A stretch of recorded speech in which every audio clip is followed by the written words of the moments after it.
We're just about to go and film a corporate for Paddle Hub, and there's going to be tennis balls flying everywhere. I don't want any of the tennis balls to hit my lens, so what we're going to do today is make a screen guard to protect the lenses. First, we need a mat box. This is the Fotka DP500.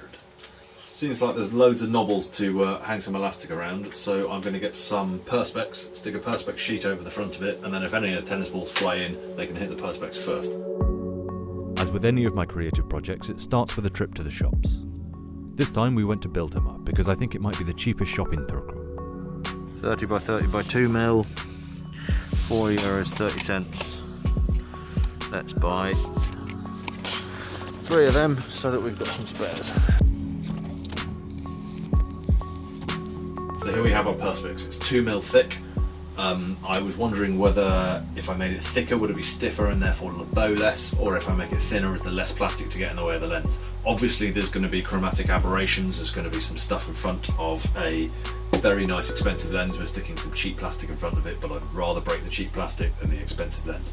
So I stick that on there and drill some holes, and we'll take off the protective plastic today from one piece, and we'll keep the protective plastic on for the other two, and that way they will be as optically perfect as is humanly possible on the day.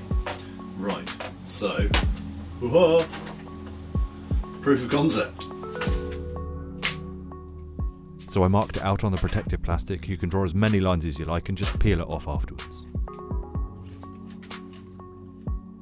Then I drilled some holes, threaded the bungee, and Bob's your uncle.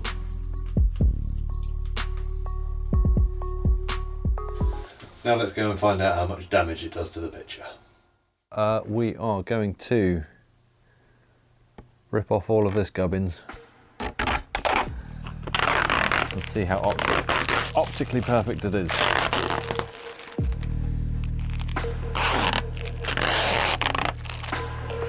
The picture.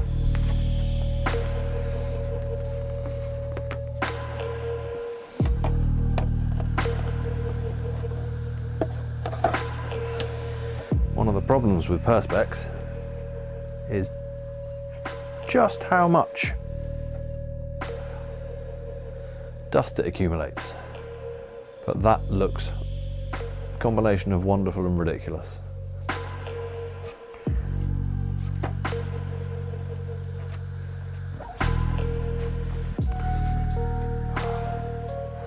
Let's do some pixel peeping.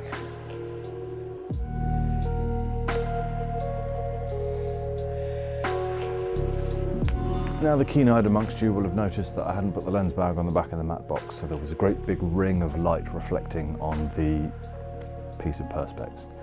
Put the bag on. I think the picture's much better. We've done some pixel peeping. It doesn't seem to be degrading the image too badly. There is one more test. This is what it's designed for. If it doesn't work in my studio, it's not going to work on set. Let's give it a go.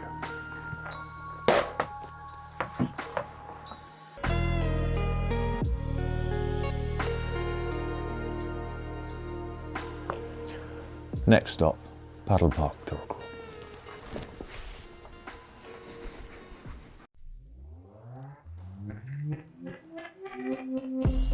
We had a last-minute change of location and ended up in Paddle House Espoo.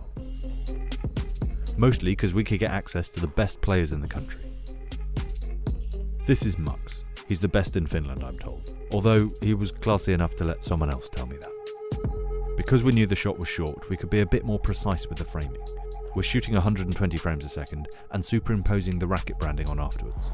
The jib was there so we could do a panning tracking shot. Even though he's the best, we still needed to get our eye in. Feels bad hitting the camera. I'm so grateful that they all speak English for me. It makes it possible to work here while I slowly learn the hardest language in the world.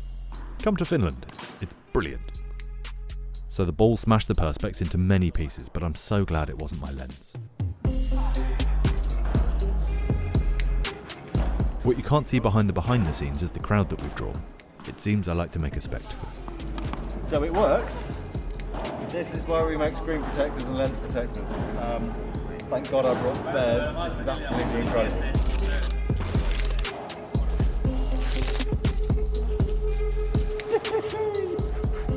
Let's take a look at the final shot.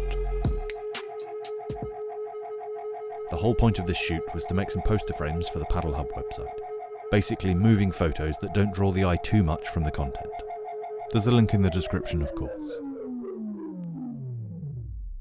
If you look closely in the final shot, you can see my arms in the reflection, but I'm told that adds to its charm. If you like this, there's loads more like it on my channel. I'm too proud to beg, so you know what to do. Special thanks go to Miko for shooting behind the scenes. Cheers, and I'll see you on the next one.